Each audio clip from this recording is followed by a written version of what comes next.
Au nom du Père, du Fils, Saint-Esprit, un seul Dieu, Amen, que sa bénédiction repose sur nous tous, Amen. Aujourd'hui, on va voir ce que le Dieu nous a dit dans le livre de Proverbes, chapitre 3, verset 7. Il nous dit, « Ne sois pas sage à tes propres yeux. Ne sois pas sage à tes propres yeux. » Bien sûr, dans la vie, on trouve un homme sage et sensé, et on trouve de l'autre part un homme ignorant et insensé. L'homme ignorant est celui qui est sage à ses propres yeux. C'est ça l'ignorance, que je sois toujours sage à mes propres yeux, malgré l'avertissement de Dieu qui nous a dit clairement, ne soyez pas sages à vos propres yeux. L'homme ignorant, l'homme qui est sage toujours à ses propres yeux, ne voit d'autre sage que lui. Et c'est pour cela qu'il ne prend ni guide, ni conseiller pour sa vie. Il est sur le niveau ecclésiastique, sur le niveau religieux, il est sans père, sans aumônier, son guide spirituel, parce qu'il est sage à ses propres yeux. Au contraire, l'homme sage ouvre son cœur à Dieu et à ses œuvres et à son amour. Ainsi, l'homme sage, Dieu demeure en lui, demeure dans son cœur. C'est quoi la sagesse? Premier point, je veux vous dire que la sagesse est la bonne connaissance de Dieu. La bonne connaissance, pas n'importe quelle connaissance. Donc la sagesse est la bonne connaissance de Dieu. Et c'est d'agir avec Dieu selon cette bonne connaissance. Ça ne suffit pas de connaître que Dieu existe et qu'il est puissant, qu'il est capable de tout faire, mais connaître qu'il est trop près de nous et qu'il nous aime. Trop près de nous. Il n'est pas loin dans le ciel, comme il y a des gens qui disent que Dieu, il est aux cieux, qu'il reste aux cieux. Non, il est trop proche de nous et il nous aime. C'est bien de connaître ce qui est écrit selon première épître de Saint Jean, chapitre 4, verset 19. 1 Jean 4, 19. Pour nous l'aimons, parce qu'il nous a aimés le premier. C'est important de connaître ça. C'est important de connaître, selon Romains 5, de 8 à 10, Romains chapitre 5, verset 8 à 10, c'est écrit, mais Dieu prouve son amour envers nous, en ce que, lorsque nous étions encore des pécheurs, Christ est mort pour nous. Malgré que nous sommes pécheurs, Dieu nous a aimés et le Christ est mort pour nous. Dieu prouve son amour envers nous en ce que, lorsque nous étions encore des pécheurs, Christ est mort pour nous. Verset 9. À plus forte raison donc, maintenant que nous sommes justifiés par son sang, serons-nous sauvés par lui de la colère? Car si lorsque nous étions ennemis, nous avons été réconciliés avec Dieu par la mort de son Fils, à plus forte raison, étant réconciliés, serons-nous sauvés par sa vie. Sa vie, c'est dès la résurrection du Christ. Regardez, nous sommes justifiés, c'est ça qui prouve l'amour de Dieu. Nous sommes justifiés par le sang du Christ. Nous sommes sauvés par le Christ, tout en étant pécheurs, tout en étant nous pécheurs. Nous sommes réconciliés avec Dieu par la mort du Christ et nous sommes sauvés par sa résurrection. C'est important de connaître tout ce grand amour de Dieu envers nous. Parce que tout simplement, la connaissance fragile ne sert à rien. C'est comme Satan. Satan a une connaissance de Dieu. Selon Saint Jacques, chapitre 2, verset 19-20. Tu crois qu'il y a un seul Dieu? tu fais bien. Les démons le croient aussi. Ils tremblent. Veux-tu savoir, ô homme vain, que la foi sans les œuvres est inutile? Donc une bonne connaissance de Dieu nous guide vers les bonnes œuvres. Satan, il connaît Dieu, mais il ne fait rien, il ne pratique rien, il ne vit rien de cette connaissance, il ne profite pas de cette connaissance, au contraire, ça l'hérite. Donc la sagesse, c'est d'avoir une bonne connaissance de Dieu, ce Père qui aime ses fils, qui les ont justifiés, sauvés, réconciliés, malgré que nous étions pécheurs, mais il nous a aimés. Deuxième point, c'est que il y a une différence entre le sage et l'insensé. La façon de voir pour l'insensé, la façon de voir les choses, la façon de voir même la vie, le monde, la façon de voir pour l'insensé est différente pour le sage. La vision de l'insensé ne dépasse pas la terre et les habitants sur la terre. La vision du sage dépasse le niveau des choses terrestres. Le sage sent qu'il est assis sur les jambes de Dieu, bien gardé et bien protégé de son Père qui le chuchote. C'est pour cela que le sage n'a pas d'inquiétude, n'a pas de peur, n'a pas de perturbation, parce qu'il connaît l'amour de son Père céleste. Et cette connaissance lui donne une vision au-dessus de tout ce qui est terrestre. Mais l'insensé, dont la connaissance n'est pas assez bonne, eh bien, il ne regarde que sur le niveau de la terre, de sa santé, de ses biens, d'accord, mais il est limité à ça, parce qu'il est insensé. Le sage, il sent toujours qu'il est entre les mains de Dieu, qui change tout, et il est inéchangeable. Vous voyez ce terme-là utilisé par les pères de l'Église, que Dieu peut changer tout pour le bien de ses enfants. Mais il est inéchangeable. Il ne change pas. Lui ne change jamais. Il est toujours Dieu qui nous aime. Mais il peut changer tout pour notre bien. C'est comme ça que le sage voit son Père céleste. Le sage, il est toujours dans le sein de Dieu. Dieu qui donne le confort pour ceux qui sont dans la peine. Le sage est tranquille dans le sein de Dieu parce qu'il connaît l'amour de Dieu. Le sage ne s'intéresse pas à assurer le futur de ses enfants par l'argent et par la richesse, en disant je fais tout ça pour mes enfants. Il s'intéresse tout simplement de les faire marier, de leur procurer des foyers. Il achète un immeuble pour que ça soit pour chaque enfant un appartement, par exemple. Mais le sage cherche que Dieu habite le cœur de ses enfants. Ce n'est pas eux qui habitent dans des maisons terrestres, mais que Dieu habite dans leur cœur. Ils cherchent à avoir ça. Et que leur maison soit, comme on dit dans les prières, de maison de prière, de maison de pureté, de maison de sainteté. C'est ça le but. C'est ça la vision d'un sage. Il veut bien faire des foyers de ses enfants et son foyer, des foyers où le Seigneur trouve son repos.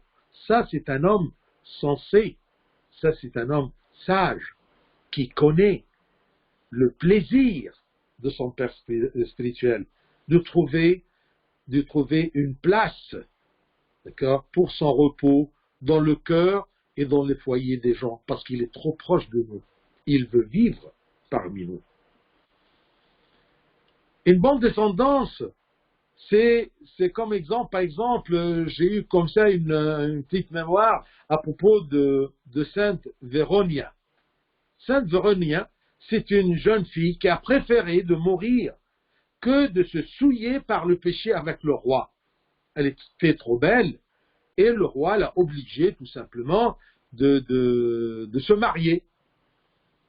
Alors tout simplement, elle qui était consacrée à Dieu, elle a eu une ruse. Elle a dit à ce prince-là, eh bien écoute, avant de perdre ma virginité, eh bien nous avons une tradition, c'est que la vierge, une fille vierge, a le pouvoir d'avoir une huile miraculeuse. Cette huile-là, si tu la mets sur ton cou, d'accord, et je te frappe avec avec une épée, eh bien tu ne vas pas mourir. Il lui a dit, écoute, hein, je ne suis pas aussi naïf, d'accord, alors tu veux que je tombe à mon cou à une épée dans tes mains? Ce n'est pas logique. Alors il lui a dit, non, non, non, ça sera pour moi. Je veux me oindre avec cette huile miraculeuse, et tu vas essayer de couper ma tête avec ton épée. Et tu vas voir que c'est une huile miraculeuse. Alors, tout simplement, elle a mis de l'huile, d'accord, et elle a dit au roi, bien, frappe. Il a frappé, et il était surpris, bien sûr, parce qu'il a tué cette jeune fille qui n'a pas voulu se souiller par le péché et rester vierge pour le Christ. Ça, c'est une bonne descendance qui lui a appris d'aimer Dieu à ce point, de se martyriser pour le Seigneur. Ça, c'est la vision des sages qui connaissent Dieu une bonne et vraie connaissance. Troisième point. Pour l'homme, c'est très dangereux qu'il se croie sage. Et en vérité, il est insensé. Donc c'est très dangereux qu'un insensé se croie sage. Comme par exemple une personne à l'église. Mais insensé dans la façon de pratiquer la religion. Il est toujours avant l'église. Mais il est insensé. Il suit le chemin de la piété et de la sagesse. Le chemin de l'église. Le chemin spirituel. Mais sa façon d'agir dans l'église est insensée et déplacée. Par exemple, une personne qui prend une responsabilité dans une paroisse, mais il est coléreux, il est autoritaire, il ne fait qu'à sa tête, personne lui plaît, il critique tout et tous, l'évêque, les prêtres, les diacres, le ma'allem, il critique tout le système au complet. Donc, c'est une personne insensée qui rentre la maison de la sagesse, l'église, et au lieu de se comporter d'une façon sensée, d'une façon sage, eh bien, il ramène avec lui les œuvres insensées du monde extérieur. Il les transmet à l'intérieur de la maison de Dieu, parce qu'il est insensé. Ça ne suffit pas d'être à l'intérieur de la maison de Dieu, mais on doit être sage et suivre les conseils, suivre notre guide spirituel. Donc c'est très dangereux qu'un insensé se croie sage, même s'il est à l'intérieur de l'Église. Un sage se demande toujours, ce que je fais sert à quoi et pourquoi? Je suis à l'intérieur de l'Église, je suis serviteur. Ce que je fais, ça sert à quoi? Et pourquoi je le fais? Il évite toute chose, toute œuvre qui déplaise à Dieu, toutes les œuvres qui déplaisent à Dieu. Ça, c'est un sage. Mais il rentre dans la maison de Dieu, d'accord? Et c'est un tourment, un vent soufflant. Non, ce n'est pas ça la sagesse. L'insensé oublie toujours ses péchés et surveille les fautes des autres. C'est pour cela, quand il rentre à l'église, il cherche les défauts. Il ne pense et il ne voit que les péchés des autres, les fautes des autres. Mais ses propres péchés, eh bien, il ne les voit pas parce qu'il est sage à ses propres yeux. Le meilleur exemple de cette personne insensée qui est toujours dans la maison de Dieu, c'est l'exemple du pharisien et du publicain. Luc 18. Je vais choisir quelques versets, mais cet exemple-là du pharisien et du publicain, le collecteur des impôts, ça se trouve dans le livre de l'évangile de Saint Luc. J'ai choisi quelques versets comme 11, 13, 14. C'est écrit, le pharisien debout priait ainsi en lui-même. C'est le pharisien, il est dans l'église, il est dans la maison de Dieu, il est dans la présence de Dieu. Mais il est insensé. Qu'est-ce qu'il dit dans son cœur? Ô Dieu, je te rends grâce de ce que je ne suis pas comme le reste des hommes. Il remercie Dieu qu'il n'est pas comme le reste des hommes. Tous les restes des hommes. Il ne voit aucun homme pieux que lui. Je te rends grâce de ce que je ne suis pas comme le reste des hommes, qui sont ravisseurs, injustes, adultères, ou même comme ce publicain. Par contre, c'est écrit que le publicain, se tenant à distance, n'osait même pas lever les yeux au ciel, mais il se frappait la poitrine en disant, ô Dieu, sois apaisé envers moi qui suis un pécheur. Moi qui suis un pécheur. Regardez la différence. Et c'est écrit, verset 14, je vous le dis, celui-ci descendit dans sa maison justifié, le publicain, plutôt que l'autre, car quiconque s'élève se voit sage dans ses propres yeux, car quiconque s'élève sera abaissé, sera refusé, parce qu'il est insensé. Et celui qui s'abaisse, qui s'humilie, sera élevé. Le problème du pharisien, c'était quoi? C'était qu'il s'est rappelé de tous ses bons actes. Et il a oublié ses péchés. Il est insensé. Il a oublié ses péchés et il n'a pas pu voir que les fautes et les péchés des autres. C'est comme ça. On juge les autres quand on oublie de se juger nous-mêmes. Mais le publicain était plus sage que le pharisien. Ce pharisien, le connaisseur de la loi de Dieu et des Écritures, il savait, il connaissait, mais pas une bonne connaissance de la loi de Dieu et de la volonté de Dieu. Mais le pharisien, mais le publicain, eh bien, il était humble. Il voyait ses péchés. C'est pour cela qu'il a profité de sa présence dans la maison de Dieu, dans le temple. Il a profité d'être debout en présence de Dieu.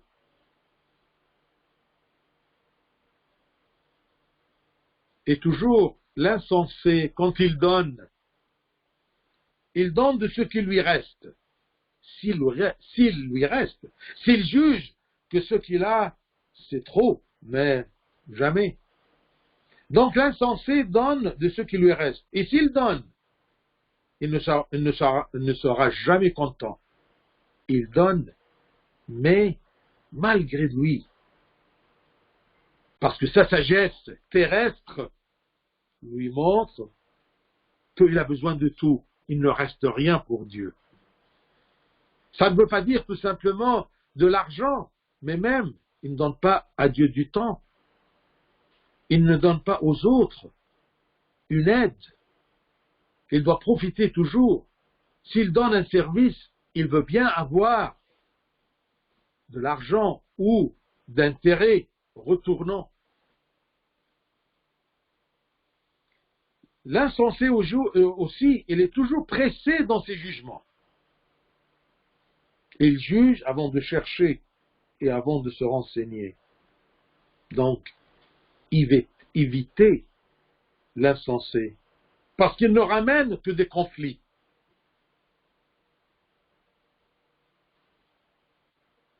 Quatrième point, l'insensé n'accepte jamais un conseil, parce qu'il est sage, il n'a pas besoin d'un conseil. Mais un vrai sage, c'est quelqu'un qui cherche toujours à augmenter sa sagesse par les conseils des autres sages. Le sage dit toujours, faites attention à ça, un sage, il dit toujours, Seigneur, donne la sagesse à ma raison et raisonne ma sagesse. Je répète, ça c'est un sage. Donne la sagesse à ma raison, parce que j'ai toujours ma raison, et bien qu'elle soit une raison sage. Donne la sagesse à ma raison, à ma façon de penser, à ma façon de choisir, à ma façon de voir les choses. Donne la sagesse à ma raison. Et si j'ai une sagesse, raisonne-la aussi, qu'elle soit une sagesse équilibrée. Cinquième point. Le sage réconcilie toujours les uns avec les autres. Il est source de paix. Et l'insensé crée toujours des conflits. Nous avons un bon exemple dans l'Ancien Testament. Abigail, femme de Nabal, et ensuite elle est devenue femme de David. Abigail a agi avec sagesse pour calmer la colère et la vengeance de David, à l'opposé de son mari, Nabal, qui était insensé, orgueilleux. Il a attisé la colère de David par ses paroles et sa façon de refuser de présenter une aide à David. Ceci, c'est cité dans le premier livre de Samuel, chapitre 25. 1 Samuel 25. Versets 32 à 34, c'est écrit, David dit à Abigail, parce qu'elle a pris des cadeaux, elle a envoyé devant elle pour recevoir David qui vient pour se venger de son mari Nabal. Alors, David, quand il a vu ces cadeaux, sa façon d'agir, sa façon d'apaiser sa colère, David dit à Abigail, béni soit l'Éternel, le Dieu d'Israël, qui t'a envoyé aujourd'hui à ma rencontre. Regardez, son cœur s'était apaisé. Béni soit ton bon sens, béni soit ta sagesse, béni soit ta façon de voir les choses et d'agir. Béni soit ton bon sens et béni sois-tu, toi qui m'as empêché en ce jour de répandre le sang et qui a retenu ma main. Par son bon sens, a empêché David et son armée tout simplement de faire le mal, de répandre le sang. Mais l'Éternel, le Dieu d'Israël, qui m'a empêché de te faire du mal, est vivant. Si tu n'étais hâté de venir au-devant de moi, il ne serait resté qui que ce soit à Nabal d'ici à la lumière du matin. C'est-à-dire, si tu n'étais pas là, si Dieu ne t'a pas envoyé sur mon chemin avec ton bon sens et ta sagesse, croyez-moi que je n'aurais gardé rien d'ici à la lumière du matin pour Nabal. J'aurais détruit tout ce que Nabal possédait. Béni soit ton bon sens. La personne sage réconcilie les uns les autres et source de paix. Et l'insensé crée toujours, par sa manque de sagesse, il crée toujours des conflits. Le sage, cinquième point, le sage construit sa maison sur le rocher et l'insensé le construit sur le sable. comme c'est écrit, selon Saint Matthieu, chapitre 7, versets 24 à 27. Matthieu 7. C'est pourquoi, quiconque entend ces paroles que je dis et les met en pratique sera semblable à un homme prudent qui a bâti sa maison sur le roc. Le Christ nous dit, celui qui entend mes paroles, mes commandements, connaît ma Bible. Quiconque entend ces paroles que je dis et les met en pratique, parce qu'il y a des gens qui entendent. Satan lui-même, il entend. Satan lui-même, il peut utiliser des versets, mais d'une façon insensée. Il a utilisé des versets quand il a tenté le Christ. C'est pourquoi quiconque entend et met en pratique ces paroles sera semblable à un homme prudent, un homme sage, un homme sensé, qui a bâti sa maison sur le roc. La pluie est tombée, les torrents sont venus, les vents sont soufflés et se sont jetés contre cette maison. Elle n'est point tombée parce qu'elle était fondée sur le roc. Le roc, c'est le Christ.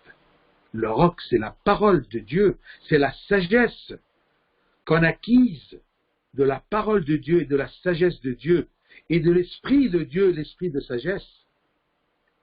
Mais quiconque entend ces paroles que je dis et ne les met pas en pratique sera semblable à un homme insensé qui a bâti sa maison sur le sable. La pluie est tombée, les torrents sont venus, les vents ont soufflé et ont battu cette maison. Elle est tombée et sa ruine a été grande. Matthieu 7. Donc le roc, c'est le Christ et ses paroles. Tout ce que le Christ nous enseigne, toute la vérité, le roc et le Christ est la vérité qu'on doit bien connaître. La pluie, bien sûr, c'est la pluie, les torrents, les vents, ce sont le monde, les épreuves, les difficultés, tout le mal qui est dans le monde. Ça, ce sont les vents, les torrents et la pluie. Et le sable. Si le roc est la parole de Dieu, le sable sera quoi? Sera ce que les gens insensés comptent là-dessus. La richesse, l'autorité, les connaissances des élites pour compter sur leur pouvoir. Je connais monsieur un tel et monsieur un tel, il a un pouvoir. C'est ça le sable. Le sage, c'est celui qui connaît la volonté de Dieu et l'accomplit, comme il nous a dit, qui entend et met en pratique. L'insensé, celui qui connaît la volonté de Dieu, mais il ne la pratique pas. S'il connaît, parce que parfois l'insensé ne connaît pas la volonté de Dieu, alors s'il ne connaît pas, il ne peut pas l'accomplir. Et s'il connaît et ne l'accomplit pas, eh bien, c'est un insensé. Mais ici, il y a un petit problème. C'est que, tant que les vents ne soufflent pas et que les torrents sont loin, on croit que le sage est celui qui a bâti sur le sable, parce que, tout simplement, il n'a pas payé beaucoup. On croit qu'il va demeurer ainsi. Et parfois même, on l'envie et on limite. On veut bien ne pas dépenser, d'accord, et être à notre aise en liberté, en fausse liberté, et construire la maison sur du sable. Parce qu'il n'y a pas de vent, il n'y a pas de torrent, il n'y a pas de pluie.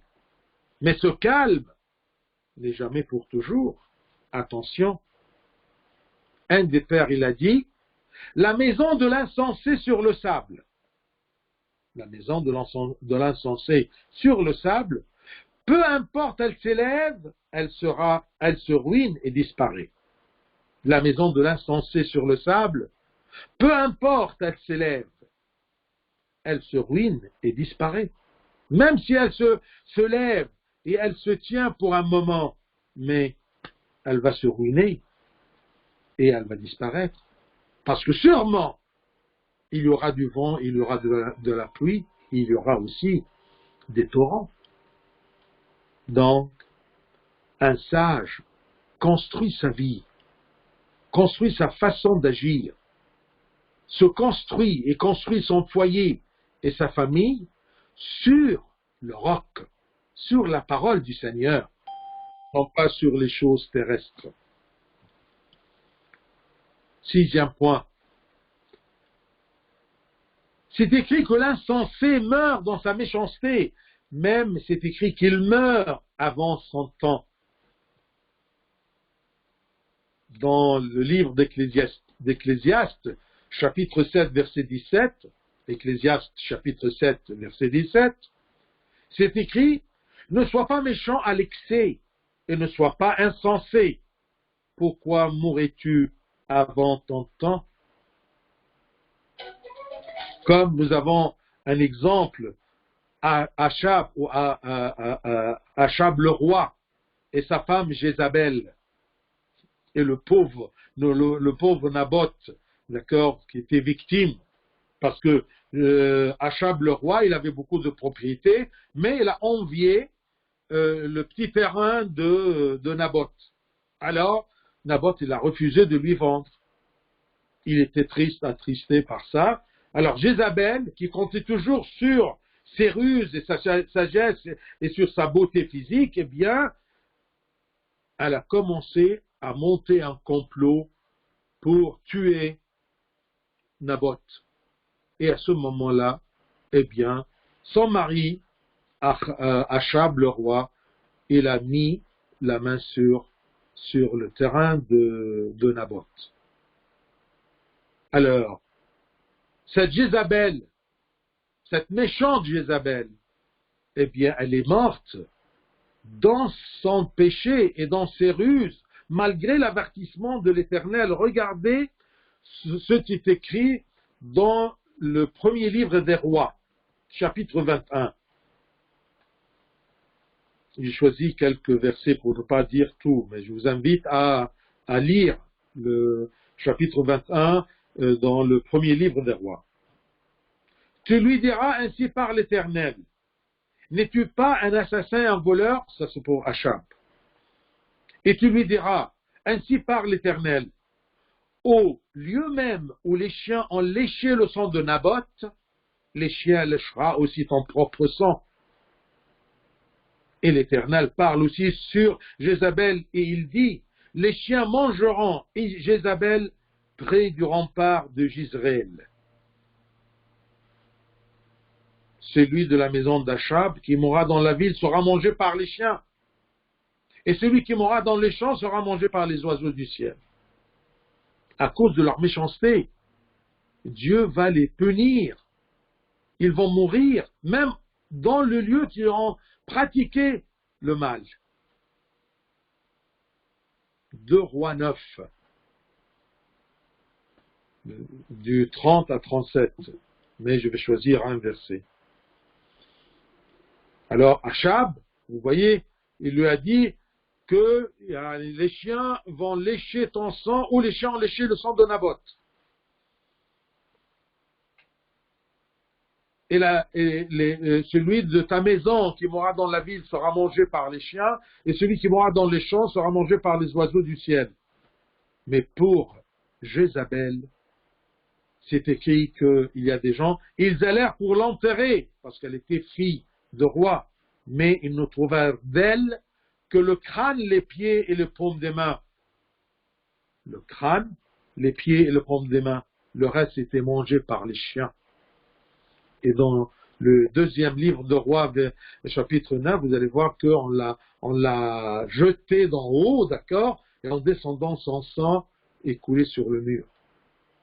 C'est incroyable, parce que tout simplement, l'insensé est méchant et il meurt dans sa méchanceté, et il meurt avant son temps. 7e point, malheureux l'homme insensé, parce qu'il est, comme on dit, comme les pères de l'Église disent, parce qu'il est un laboratoire pour Satan. Satan le livre à son sens réprouvé pour commettre des choses indignes. Son cœur et sa et sa raison, c'est un laboratoire pour Satan, parce qu'il est insensé. Il n'a pas gardé la connaissance, la bonne connaissance de Dieu dans son cœur et dans sa tête. C'est pour cela qu'il est devenu un laboratoire pour Satan. Il se voit toujours sage à ses propres yeux. Il devient un laboratoire pour Satan. Il le livre à son sens réprouvé pour commettre des choses indignes. Ainsi sa ruine sera grande, comme l'homme insensé qui a bâti sa maison sur le sable. Regardez dans l'Ancien Testament la prophétie d'Abdias. C'est une prophétie d'un seul chapitre. Alors, le seul chapitre de cette prophétie-là, verset 4, c'est écrit: quand tu placerais ton nid aussi haut que celui de l'aigle, quand tu le placerais parmi les étoiles, je t'en précipiterai, dit l'Éternel. Regardez, l'homme insensé qui est livré à Satan, même s'il se croit grand, même s'il se croit capable, comme un aigle, de mettre aussi haut son nid, même s'il se croit capable de mettre son nid parmi les étoiles, Dieu le menace en lui disant: je t'en précipiterai, dit l'Éternel. Parce que l'insensé se croit très haut, il se croit un aigle, il se croit qu'il est capable de mettre son nid aussi haut que parmi les étoiles. Malheureux l'homme insensé.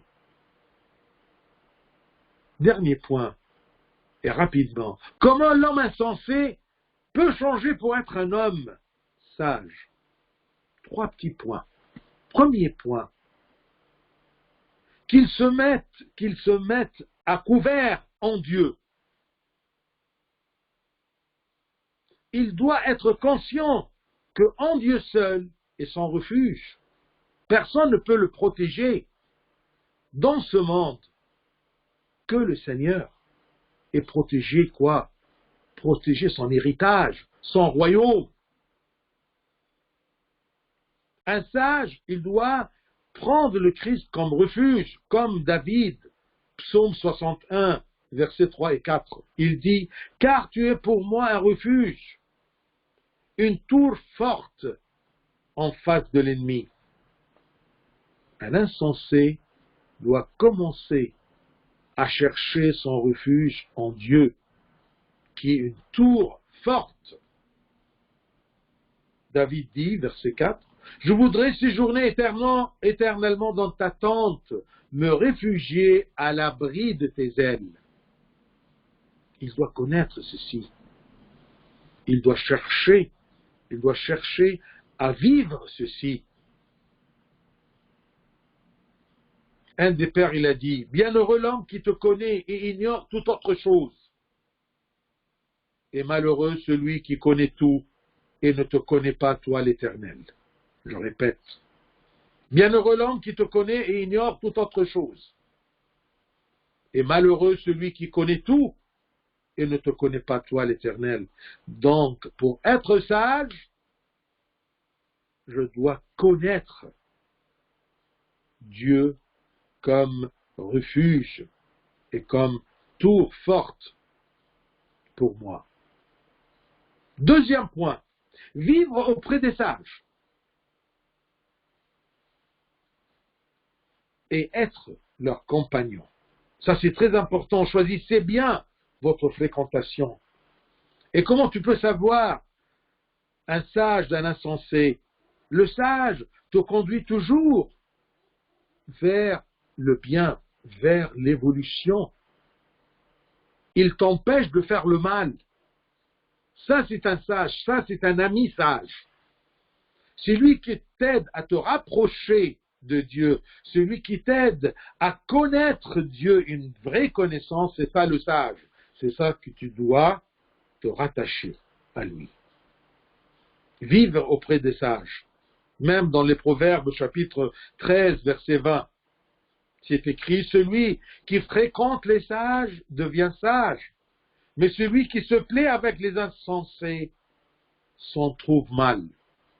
Il prend du mal de ces insensés. Celui qui fréquente les sages devient sage, mais celui qui se plaît avec les insensés s'en trouve mal. Vivre avec les sages. Prendre Dieu comme refuge, et seul refuge. Troisième chose, souviens-toi de l'heure de ton départ de ce monde. Souviens-toi que tu vas partir de ce monde. Souviens-toi de l'heure de ton départ de ce monde. Dieu n'attendra pas de connaître le jugement des gens à ton égard. Parce que Dieu sonde les cœurs et connaît les profondeurs. Personne ne viendra à ton secours le jour de ton jugement. Personne ne va te défendre que le Paraclète, que l'Esprit Saint. Souviens-toi de l'heure de ton départ et que personne ne sera à côté de toi, que tes œuvres et ta connaissance de Dieu et ta pratique de ses paroles. Souviens-toi de te repentir. C'est pour cela qu'un homme sage, il met toujours son départ devant ses yeux. C'est écrit dans le livre de Jérémie, chapitre 4, verset 14. Jérémie 4 et 14.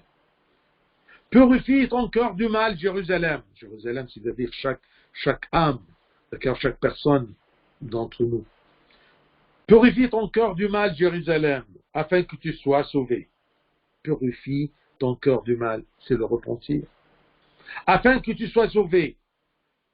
Jusqu'à quand garderas-tu dans ton cœur tes pensées iniques, tes mauvaises pensées, qui t'éloignent de Dieu et qui te rendent insensé? Donc, les trois choses, pour être sage, se mettre à couvert en Dieu, c'est mon refuge. Vivre auprès des sages, se souvenir de l'heure de notre départ, parce que ça va nous guider au repentir. Conclusion, celui qui se rapproche de Dieu en prendra la sagesse, le bon conseil, la juste orientation. Donc ne sois pas sage à tes propres yeux, mais sois sage et cherche à te rapprocher de Dieu. Gloire à lui éternellement. Amen.